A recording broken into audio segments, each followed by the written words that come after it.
अरे जगहों के नाम बदलने से क्या युवाओं का मुकद्दर बदल जाएगा? वो युवा उत्तर प्रदेश का हजारों की संख्या में नहीं लाखों की संख्या में आज बेरोजगार हो गया है। क्या जगहों के नाम बदलने से उसको रोजगार मिल जाएगा?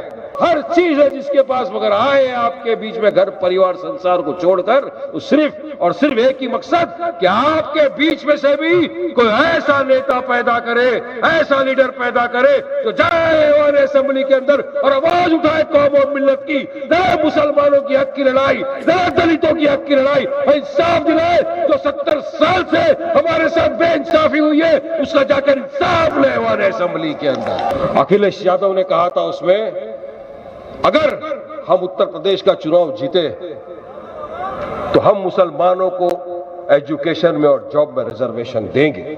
है घोषणा पत्र मिटते नहीं, सब स्टोर रहता है, सब कुछ है, दिखा सकता। दिया क्या आपको रिजर्वेशन? कभी किसी ना मिला है, ना मिलेगा। हम जवाब तलब करना चाहते हैं सरकार से कि बताइए हाथरस का जिम्मेदार कौन था, क्यों हाथरस हुआ? जवाब नहीं है। हम लखीमपुर में सवाल करते हैं, बताइए कि किस तरह से आज भी तुम्हारा मंत्री टेनी उसका बेटा थार गाड़ी लेके चला गया और जहां पर हमारा किसान भाई पीसफुल प्रोटेस्ट कर रहा था उनको उड़ा दिया। और आज तो बैलिस्टिक एक्सपर्ट का रिपोर्ट भी है जो दर्शाता है कि जो बंदूक से गोली निकली टेनी के बेटे की बंदूक की गोली थी। तो फिर क्यों तुम तुम्हारे मंत्री को बचा रहे हो? आप जवाब नहीं है तो आ गए इनके मंत्री, ये तो झांकी है, काशी मतरा बाकी है। अरे शर्म करो मंत्री जी, शर्म करो। अपनों को जो ठुकराएगा मेरे भाई, गैरों की ठोकरें जरूर खाएगा किसी दिन, याद रखना।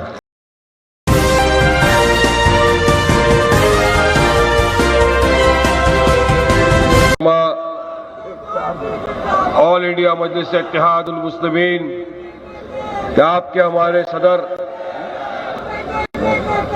बैरिस्टर मेंबर ऑफ पार्लियामेंट अलहाज बैरिस्टर सदुद्दीन ओवैसी साहब,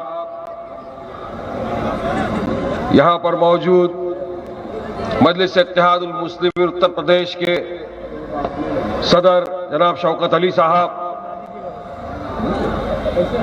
हमारे स्पोक्स पर्सन जनाब सैयद असीम वकार साहब, हैदराबाद से आए एक्स मेयर और कॉरपोरेटर जनाब माजिद हुसैन साहब, पूर्व सांसद और शेर पूर्वांचल जनाब अतीक अहमद साहब के बेटे अली साहब, उनका परिवार फैमिली, और यहां पर मौजूद तमाम मजलिस इत्तेहादुल मुस्लिमीन के जिम्मेदारान, मेरे दोस्त, मेरे बुजुर्ग, मेरे भाइयों और मेरी मां बहनें। उत्तर प्रदेश में चुनाव आया है, पूरे देश की नजर लगी हुई है इस चुनाव के ऊपर। चुनाव को महीना 2 महीना सिर्फ बचा है, मगर चुनाव की सरगर्मियां सब तरफ फैली हुई है। जिस तरह से मुख्तलिफ पार्टियां इस मर्तबा भी चुनाव में हिस्सा लेगी, आपकी अपनी जमात, आपकी अपनी पार्टी मजलिस इत्तेहादुल मुस्लिमीन भी पूरी तरह से जोरों खोश से उत्तर प्रदेश के चुनाव में हिस्सा लेगी इस मर्तबा इंशाअल्लाह। हमारी लड़ाई तो किसी एक से नहीं है, हमारी लड़ाई एक तरफ बीजेपी से है, दूसरी तरफ समाजवादी पार्टी, बीएसपी, कांग्रेस, अन्य दल सबके साथ में है। जब उत्तर प्रदेश में चुनाव लड़ने का फैसला किया था तभी से सोचा था, 7 साल से हर वक्त यही मेहनत की जा रही है शौकत साहब के जरिए कि हमको इंसाफ मिले, हमको हिस्सेदारी मिले पॉलिटिक्स में। और जब आए लड़ने, हमने ऐलान किया था कि हम मकसद ये है कि हमको भाजपा को हराना है और योगी को इस मर्तबा उत्तर प्रदेश का मुख्यमंत्री बनने नहीं देना है। कुछ भी हो जाए नहीं देना है ना बनने योगी को इस मर्तबा, हराना है ना बीजेपी को अपने को। हाँ, हमने कहा था जो भी चाहता है भाजपा को हराए, आए हमारे पार्टी के सदर बैरिस्टर सदुद्दीन ओवैसी साहब के कांधे से कांधा मिलाए, लड़े, हराए बीजेपी। अगर नहीं आना है आपकी मर्जी, किसी के पास कटोरा लेके नहीं जाएंगे, आइए हमको लीजिए साथ में, नहीं, वो दिन चले गए। अब बराबरी की बात होगी, एक कुर्सी पर आप बैठेंगे, एक कुर्सी पर हम बैठेंगे, हिस्सेदारी की बात करेंगे। लड़ाई उत्तर प्रदेश में 7 बरस से आप देख रहे हो कि क्या तांडव चल रहा है। 5 बरस से मोदी राज आपने देखा है किस तरह से। सरकार तो एंटी मुस्लिम है, हमेशा से हम कहते हैं, और ये बीजेपी सरकार कभी सुधरने वाली भी सरकार नहीं है। हर रीत से आपके सामने नीति आयोग का रिपोर्ट आया है अभी। रिपोर्ट ये दर्शाता है कि हिंदुस्तान के 3 जो स्टेट्स हैं, जो सबसे पुअरेस्ट और पुअरेस्ट में आते नहीं, गरीबी की जो सबसे ज्यादा जहां पर है, वो एक बिहार है, झारखंड है, और तीसरा आपका अपना उत्तर प्रदेश। तो क्यों यहां पुअर है, क्यों गरीबी है, क्यों विकास नहीं किया? तो पता चला, लोगों ने पता चला है कि यहां पर विकास के नाम पर सिर्फ एक ही काम हुआ है, नामकरण। योगी जी ने सिर्फ नाम बदले यहां पर, जगहों के नाम। अरे जगहों के नाम बदलने से क्या युवाओं का मुकद्दर बदल जाएगा? वो युवा उत्तर प्रदेश का हजारों की संख्या में नहीं, लाखों की संख्या में आज बेरोजगार हो गया है। क्या जगहों के नाम बदलने से उसको रोजगार मिल जाएगा? क्या जगहों के नाम बदलने से, जो कोरोना के सेकेंड वेव में हमने देखा कि किस तरह से गंगा की घाट पर लाशें तैर रही थी, और जब वो लाशें बाहर आ गई उसको कुत्ते नोच नोच के खा रहे थे, जिसका जिम्मेदार कोई और नहीं, सिर्फ नरेंद्र मोदी और उत्तर प्रदेश का चीफ मिनिस्टर या योगी जी। इनकी जवाबदारी थी उनको बचाना। तो क्या नामकरण करने से वो जो जाने चले गई, क्या वो वापस आ जाए? क्या उनके घर वालों को वो परिवारजन वापस मिल जाएंगे जिन्होंने अपनी जानें खो दी? नहीं। और विकास क्या किया है योगी जी ने? और एक विकास किया है, ठोक डालूंगा वाली पॉलिसी। ठोक डालूंगा वाली पॉलिसी का नतीजा यह आया है कि आज भी मिनिस्ट्री ऑफ होम अफेयर्स का ये डाटा है, मैं नहीं बोलता हूं, नहीं तो बोलेंगे वारिस पठान बोल रहा है, उत्तर प्रदेश में हाईएस्ट क्राइम रेट हो गया है। उत्तर प्रदेश में सिर्फ एक बरस में 2020 से अगर 21 का आप अगर आंकड़ा देख लेंगे भाई साहब, उसमें 15 लोगों को पुलिस कस्टडी में मार दिया गया, हत्याएं हुई है। 450 लोगों को जेल कस्टडी में मार दिया गया है। पूरी तरह से ह्यूमन राइट्स का अगर वायलेशन कहीं हुआ है तो वो सिर्फ और सिर्फ उत्तर प्रदेश के अंदर हुआ है, आपके यहां हुआ है। ये पूरा ह्यूमन राइट वायलेशन है। क्योंकि आप देखिए किस तरह से अभी बीच में हाल में कानपुरी के यहां पे मैंने देख रहा था कि किस तरह एक बच्चे को उठा के लेके गए थे पुलिस कस्टडी में, उसको मार दिया गया। 3 दिन पहले योगी की एक ठोक डालूंगा वाली पॉलिसी का नतीजा मैंने अपने सबने देखा कि एक युवा अपने मासूम से बच्चे को अपनी गोद में लेके जा रहा है, पुलिस लाठियां बरसा रही है, उसमें मारे जा रही है, बोल रहे साहब रुक जाओ मेरे बच्चे को लग जाएगा, बच्चा गोद में है, मगर नहीं सुनते ये लोग, मारा जा रहा है उसको। ये है योगी की ठोक डालूंगा वाला पॉलिसी।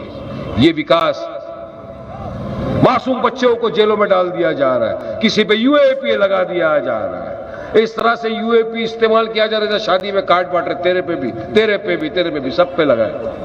मगर उच्च न्यायालय, हमको न्यायालय पे पूरा विश्वास, पूरा भरोसा है।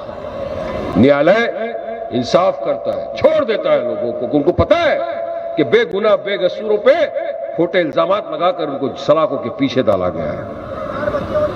यह है विकास यहां का। हम चाहते हैं कि यहां पर उत्तर प्रदेश में हम आए, चुनाव लड़े, हमारे प्रत्याशी यहां से जीते, आपके लिए इंसाफ की गुहार लगाए, आपके इंसाफ की, आपकी हक बयानी करे, जाके विधानसभा में जाए, असेंबली में जाए, आपके हक बयानी करे। यही जमात का मैसेज है पूरे हिंदुस्तान में। और यही मैसेज लेकर तो आपके हमारे कायद जनाब बैरिस्टर असदुद्दीन ओवैसी साहब हैदराबाद से निकले, तेलंगाना से निकले, देश के मुख्तलिफ इलाकों में गए, विभिन्न इलाकों के अंदर गए, सब तरफ, कि जिस तरह हमने तेलंगाना में विकास किया है, जो स्कूल का एजुकेशन हम तेलंगाना में देते हैं बच्चों को, जैसे इंटर कॉलेज हमने तेलंगाना में बनाई है, जैसे अस्पताल हमने तेलंगाना में बनाए हैं, जो रास्ते जो मंजिल हम तेलंगाना में बनाते हैं, हमको वो पूरे देश के युवाओं को, खास तौर से मुसलमानों को और पिछड़ा हुआ वर्ग दलित है उसको देना है। ये इरादा, ये नियत लेकर आपके बीच आए। बोले सोचिए ना, सोचिए, आप भी इंसान है, मैं भी इंसान हूं, सोचते तो हम सब लोग हैं ना, कि एक शख्स 3 टर्म एमएलए, 3 टर्म एमपी, अल्लाह सुब्हानहू तक का दिया हुआ सब कुछ, बैरिस्टर है, पढ़ा हुआ शख्स, एजुकेटेड इंसान, पैसा अल्हम्दुलिल्लाह, 12 कॉलेजेस और स्कूल, हॉस्पिटल्स, दारुस्सलाम बैंक, नाम इतना, शौहरत इतनी, इज्जत इतनी कि हमारे देश के वजीर आजम को भी वो नहीं मिला है। ये स्टेटस का अगर आदमी अपने घर से निकलकर हजारों किलोमीटर दूर आपके और मेरे जैसा, उसका भी परिवार है, बीवी बच्चे सब है, सबको देखकर ना दिन देखता ना रात देखता निकलते हैं, अगर आपके हमारे लिए उत्तर प्रदेश में, कभी बरेली में, कभी लखनऊ में, कभी उतरौला में, आज आपके बीच में कानपुर में, कल मुंबई में थे, सब तरफ जा रहे, अगर आपके हमारे हक के लिए लड़ाई लड़ रहा है तो क्यों लड़ रहा है? इनको कुछ खुद के लिए नहीं चाहिए, अल्लाह सुब्हानहू तआला का सब कुछ है, ना प्राइम मिनिस्टर बनना है, ना चीफ मिनिस्टर बनना है, ना नेता बनने का कोई शौक है। क्योंकि मैं तो खुद देख रहा हूं ना, जैसा फ्लाइट की तरफ नजदीक भी जाते तो सारे के सारे पैसेंजर देखते ओवैसी साहब आ गए प्लेन के अंदर, आज प्रधानमंत्री को कोई नहीं दिखता। ये है आंखों देखी बात बता रहा हूं, हर चीज है जिसके पास, मगर आए आपके बीच में घर परिवार संसार को छोड़कर, तो सिर्फ और सिर्फ एक ही मकसद कि आपके बीच में से भी कोई ऐसा नेता पैदा करे, ऐसा लीडर पैदा करे जो जाए और असेंबली के अंदर और आवाज उठाए कौम और मिल्लत की, न मुसलमानों की हक की लड़ाई, न दलितों की हक की लड़ाई, इंसाफ दिलाए। जो 70 साल से हमारे साथ बेइंसाफी हुई है, उसका जाकर इंसाफ ले असेंबली के अंदर। ये मंशा लेकर निकले हैं आपके बीच में, लेकिन आपका साथ चाहिए, आपका साथ चाहिए, आपके साथ के बिना कुछ नहीं हो सकता साहब, क्योंकि मजलिस इत्तेहादुल मुस्लिमीन है। मैं आपको मेरा उदाहरण देना चाहता हूं साहब, आप बोलेंगे नहीं कैसा हो जाता, ये वक्त बहुत कम है, कैसा लड़ेंगे, कैसा जीतेंगे, नहीं, अगर दिल में इरादा है, नीयत साफ है, तो अल्लाह सुब्हानहू तआला तुमको कामयाब करता है, मंजिल आसान हो जाती है तुम्हारी हमेशा। मेरा ईमान है ये। 2014 का जब चुनाव आया था मुंबई महाराष्ट्र के अंदर असेंबली का, मैं मेरी बात बता रहा हूं साहब, ना मैं किसी सियासत पार्टी में था, ना सियासत मुझे आती थी, नहीं, मैं वकील था पेशे से, मुझे वकालत का ये था, मैं सुबह जाता था अपने काम से, शाम को आता था, रात को अपना ब्रीफ पढ़ के फिर सुबह कोर्टों में चले जाता था, कहीं नहीं चुनाव का मुझे कोई नॉलेज नहीं था। 15 दिन पहले हैदराबाद के कायद आए मुंबई में, सब जगह मतलब पहली मर्तबा लड़ रहे थे, फर्स्ट टाइम फाइट कर रहे थे असेंबली का चुनाव मुंबई में। मुझे दोस्तों ने कहा वारिस भाई चुनाव लड़े हुए क्या? मैं बोला यार अपने को तो पता नहीं कैसा चुनाव लड़े, कानून कचहरी की लड़ाई बोलो लड़ लेंगे, भाईगिरी बोलो कर लेंगे धुमधुमला, क्योंकि वो तो अपने को सीखना नहीं है ना, भाईगिरी भी नहीं सीखना है, कानून भी नहीं सीखना है, दोनों में अपन मास्टर कर लेंगे, चुनाव नहीं, पॉलिटिक्स नहीं आता। अरे बोले कुछ नहीं, 15 दिन है, कल फॉर्म भरने का है, लास्ट दिन है। मैंने कहा फॉर्म भर देना है, चलो कोशिश करेंगे, फॉर्म भरते, बिस्मिल्लाह। मैं रहता कहीं और चुनाव कहां से लड़ना है मुझे? मुंबई की नाक, सेंट्रल मुंबई की, साउथ मुंबई की नाक, जो एरिया को बाई कल्ला कहा जाता है, वहां से चुनाव लड़ना है मुझे। जहां अंडरवर्ल्ड डॉन खड़े हैं, 2 टर्म के सिटिंग एमएलए खड़े हैं, भाजपा के दिग्गज नेता खड़े हैं, वहां से चुनाव का पर्चा भर के चुनाव लड़ना है। मगर आप ही की तरह था, बिस्मिल्लाह बोल दिया, चलो हिम्मत है मर्दा, मदद है खुदा। साहब ने कहा लड़ दो वारिस, इंशाअल्लाह ताला देखते क्या हो। आप मानेंगे नहीं, फॉर्म भरा, 15 दिन मेरे हाथ में थे। अब भरते ही 3 दिन हमारे यहाँ पे बकरीद के दिन आ गए। अब ईद का माहौल तो आपको मालूम है, अपने वाले तो सब उसमें लग जाते हैं काम काज में। 4 दिन तक कुछ नहीं हुआ, ना मुझे कोई ऑफिस दे रहा था, ना कोई चीज मेरे पास था कि मैं ऑफिस दूं। ये वो बहुत ट्राई किया। हमारे हैदराबाद के हमारे सारे प्रेसिडेंट वहां पे थे, हैदराबाद के जवाबदार जिम्मेदार हमारे कॉर्पोरेटर आए, पूरी मुंबई के अंदर मुख्तलिफ हलकों के अंदर चुनाव लड़ रहे थे, कहीं नहीं हो रहा था। एक दोस्त का गोदाम मिल गया मुझे अत्तर का, वहां से हमने प्रचार किया, 7 दिन प्रचार किया। 7 दिन के प्रचार में वहां से बाई कल्ला जो मुंबई की नाक कहा जाता है, वहां से आपका अपना भाई, आपका बेटा, आपका दोस्त वारिस पठान को जिता के लाया। यह मजलिस इत्तेहादुल मुस्लिमीन की ताकत है। अगर 14 दिन में एक नॉन पॉलिटिकल इंसान जीत कर हमारे असेंबली में जाता है, हक और हक लड़ाई लड़ता है, तो सोच लीजिए कि अगर मजलिस इत्तेहादुल मुस्लिमीन ने यहाँ पे 4 महीना काम कर दिया और आपने सबने मेहनत की, तो हम उत्तर प्रदेश से कितने लोगों को चुन के भेज सकते हैं। मेरा एग्जाम्पल दिया मैंने अपनी बात करने के लिए नहीं, आपको समझाने के लिए, आपको जगाने के लिए कि आज भी अगर हम मुत्तहिद हो गए, हमने ये सोच लिया कि अब नहीं, अब इतिहाद का सबूत देना है, हमको हमारी सफों से दरार को हटा देना है, हमको एक होकर एक परचम तले आना है, हमको बैरिस्टर असदुद्दीन ओवैसी साहब की क़यादत के अंदर काम करना है। तो यकीन मानिए मेरे दोस्तों, बुजुर्गों, भाइयों, कि इस मर्तबा मजलिस इत्तेहादुल मुस्लिमीन को उत्तर प्रदेश में जीतने से कोई नहीं रोक सकता है। किसी की बाइकलाल की ताकत नहीं कि हमको रोक सके, मगर हमको करना पड़ेगा। शुरुआत हमसे होगा।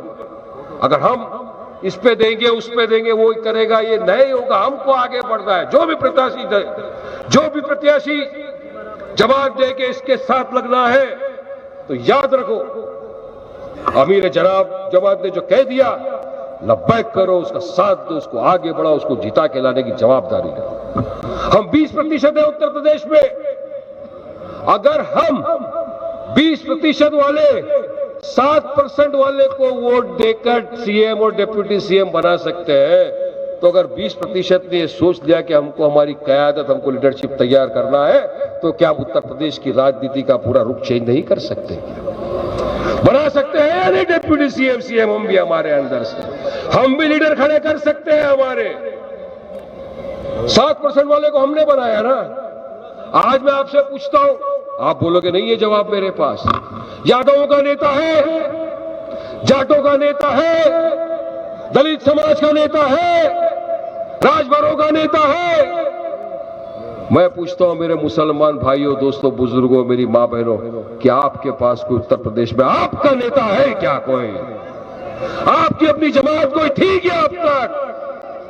आज आपके पास आपकी अपनी जमात भी है और आपके पास आपका अपना सदर भी है। कि आप छाती ठोक के बोल रहे हो कि मेरा सदर है बैरिस्टर असदुद्दीन ओवैसी और मेरी जमात है मजलिस इत्तेहादुल मुस्लिमीन। हक बयानी करती है, हमारे अधिकार के लिए लड़ती है, हमारा हक हमको चाहिए। मुझे याद है अभी भी 2012 का जब घोषणा पत्र निकला था समाजवादी पार्टी की तरफ से, अखिलेश यादव ने कहा था उसमें, अगर हम उत्तर प्रदेश का चुनाव जीते तो हम मुसलमानों को एजुकेशन में और जॉब में रिजर्वेशन देंगे।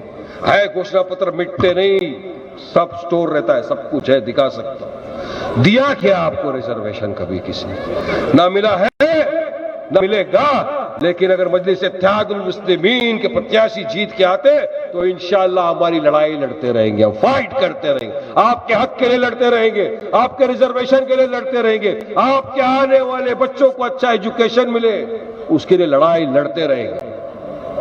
आप 70 साल चले गए, 75 साल हो गए, बहुत हो गया। अब ये गुलामी की जंजीर तोड़ो मेरे भाइयों, दोस्तों, बुजुर्गों, बहुत गुलामी कर ली। अब अपनी क़यादत बनाओ, अपने आप को मजबूत करो, लीडरशिप तैयार करो। वरना देख लो मेरे भाइयों, बुजुर्गों, दोस्तों, कि आज देश के जो हालात है आप तमाम के सामने। आप तो सियासतदार हो, पॉलिटिक्स के अंदर उत्तर प्रदेश का एक बच्चा माहिर है। मैं नॉन पॉलिटिकल आदमी था, लेकिन मैं पॉलिटिशियन बन गया। आप तो पॉलिटिशियन हो, आप अगर थोड़ा मेहनत कर दिए तो आप कहां से कहां पहुंच सकते हैं। जमात के साथ चलो मेरे यारों, दोस्तों, बुजुर्गों। आज हालात खराब है देश में। कहीं पर मैं अभी पढ़ रहा था बैठे बैठे, यहां पर तो ये भी आ रहा है अब रस्तों पे नमाज अदा नहीं करने की इजाजत मिलेगी, नमाज नहीं पढ़ सकेगा रस्ते में कहां पर है। क्यों भाई, हम तो 3 मिनट होता है, 3 मिनट से ज्यादा तो नहीं पढ़ते ना। कोई तो सिर्फ सलाम फिराया कि उठ के निकला सीधा बाहर। कुछ लोग हैं जो बैठते दुआ मांगते, क्या हुआ 3 मिनट में। हम तो किसी के रिलीजियस के अंदर बोलते ही नहीं, हम तो संविधान को मानते हैं, हम तो हिंदुस्तान के सेकुलरिज्म प्लुरलिज्म की दुहाई देते हैं, गंगा जमुना तहजीबी की हम सबको सभ्यता देते हैं, सबको समझाते हैं, बताते हैं। फिर क्यों इस तरह का हमारे साथ भेदभाव। ये कुछ नहीं, ये सांप्रदायिक तनाव फैला करने के लिए हो रहा है। भाजपा अपने तमाम मुद्दों से फेल हो चुकी है, कोई मुद्दा नहीं बचे इनके पास, याद रखो मेरे दोस्तों बुजुर्गों साथियों। इसलिए इस तरह का ये मुद्दा फैलाकर, क्योंकि आज तक 200 से 350 आ गए, राम राम के नाम पर आ गए, अब आ गए कृष्णा कृष्णा के नाम पर वोट मांगने आ गए अभी। मगर इनकी मंसूबों को कामयाब नहीं होने देना है हम। अब डेवलपमेंट की भी बात करेंगे, एजुकेशन की भी बात करेंगे, अपने हक की भी बात करेंगे। ये हट गए अपने पूरे के पूरे एजेंडा से, कोई एजेंडा नहीं बचा। लोग गालियां दे रहे, अरे लोग सवाल कर रहे, जब टीवी में बैठता हूं सवाल होता शुरू हो जाता है। अरे कभी तो एक बात करिए, पेट्रोल का भाव कब कम होगा, बताओ, डीजल का भाव कब कम होगा, गैस का भाव कब कम होगा। इनके पास जवाब नहीं है। हम जवाब तलब करना चाहते हैं सरकार से कि बताइए हाथरस का जिम्मेदार कौन था, क्यों हाथरस हुआ। जवाब नहीं है। हम लखीमपुर पे सवाल करते हैं, बताइए कि किस तरह से आज भी तुम्हारा मंत्री टेनी उसका बेटा थार गाड़ी लेके चला गया, और जहां पर हमारा किसान भाई पीसफुल प्रोटेस्ट कर रहा था उनको उड़ा दिया। और आज तो बैलिस्टिक एक्सपर्ट का रिपोर्ट भी है जो दर्शाता है कि जो बंदूक से गोली निकली टेनी के बेटे की बंदूक की गोली थी। तो फिर क्यों तुम तुम्हारे मंत्री को बचा रहे हो। ये सवाल है हमारे उनसे, मगर उनके पास इन सवालों के जवाब नहीं। अब जवाब नहीं है तो आ गए इनके मंत्री, ये तो झांकी है, काशी मथुरा बाकी है। अरे शर्म करो मंत्री जी, शर्म करो। संविधान की शपथ लेके मंत्री बने, संविधान की बात, संविधान को एकदम से क्रॉस कर। प्लेसेस ऑफ वर्शिप एक्ट 1991 ये बोलता है 15 अगस्त 1947 के पहले का जो भी आप उसको चेंज नहीं कर सकते। तो फिर क्यों इस तरह की बात, क्यों इस तरह की बातें करना, ये बातें इस तरह करना कि इनका सिर्फ एक ही मकसद है कि किसी ना किसी कम्युनल लाइन के ऊपर उत्तर प्रदेश के चुनाव को पोलराइज किया जाए, कम्युनल लाइन के ऊपर उत्तर प्रदेश के अंदर से वोट लिया जाए और आपको हमको बेवकूफ बनाया जाए। मगर याद रखो मोदी योगी अब नहीं चलेगी। अब ये जो जनता है, जो इतनी सारी जनता इतनी धूप में इतने वक्त से खड़े होकर बैठी है, इन्होंने मान लिया है कि नहीं अब वो ही करेंगे, अब एक ही क़यादत के बीच में काम करेंगे, एक ही क़यादत के परचम तले काम करेंगे, जिसकी पार्टी का नाम है मजलिस इत्तेहादुल मुस्लिमीन और सदर का नाम है बैरिस्टर असदुद्दीन ओवैसी। चुनाव आ गया है, महीना बाकी है, काफी लोग आपके पास आएंगे, कटोरा लेके आपके दरवाजों पे आएंगे, रिक्वेस्ट करेंगे। ये सो कॉल्ड सेक्युलर पार्टी, ये जो कथित सेक्युलर पार्टी वाले तो ज्यादा आएंगे आपके बीच में, क्योंकि वही का एमएलए भी है ना यहाँ पे, कि हमको वोट दे दो साहब। मगर नहीं मेरे भाइयों बुजुर्गों, याद रखना, सबको आपने वोट दिया, 75 साल से हर पार्टी को आपने वोट दिया, सबको इत्तेदार की कुर्सी पे आपने बिठाया। मैं आपसे इतना तो रिक्वेस्ट कर सकता हूं ना, एक मर्तबा मजलिस इत्तेहादुल मुस्लिमीन को भी वोट देकर देख लो मेरे भाई। जितना अधिकार कानपुर की आवाम का वारिस पठान पे, उतना अधिकार वारिस पठान का भी तो है ना कानपुर के मेरे भाइयों पे। क्योंकि मैं तो आपका भाई भी हूं और आपका कलमा दुआगो भाई भी हूं, याद रखना मेरे भाइयों, कलमे से भी आपसे जुड़ा हुआ हूं। एक मर्तबा अपने इस भाई, अपने बेटे, अपने बच्चे की बात मान लो, एक मर्तबा एक परचम तले आ जाओ, इत्तेहाद पैदा करो, मुत्तहिद हो जाओ और चुन लो अपने मजलिस इत्तेहादुल मुस्लिमीन पार्टी को, जिताओ इनके प्रत्याशियों को, भेजो ऐवान असेंबली के अंदर, इंशाअल्लाह ताला आपको मायूसी नहीं होगी, याद रखना। क्योंकि हमारी कायदात, हमारा सर, हमारा जो झुकता है वो अल्लाह सुब्हानहू व तआला के सामने झुकता है, हम उसको जवाब देते हैं, हमको अल्लाह को जवाब देना है। हमारा वो सदर है, वो हेड है, तो याद अमीर जमात के साथ चलो, अपने सदर की बात मानो, सदर के साथ चलो, मजलिस को जिताओ और इंशाअल्लाह ताला कामयाबी आपके कदम चूमेगी। ये मेरा ईमान भी है, क्योंकि अगर ये बात मुझे याद आई, बोलता चला जाऊंगा, अपनों को जो ठुकराएगा मेरे भाई, गैरों की ठोकरें जरूर खाएगा किसी दिन, याद रखना। इसीलिए अपना लो अपनों को, ठुकरा दो गैरों को, आ जाओ एक प्लेटफॉर्म पर, जिता दो मजलिस इत्तेहादुल मुस्लिमीन को। हराएंगे ना बीजेपी को,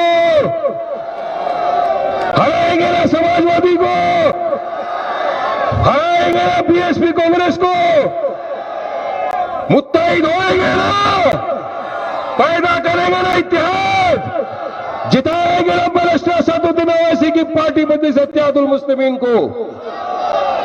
तो फिर लगा दो नारा, भाई तो रोज लगा रहा हूं,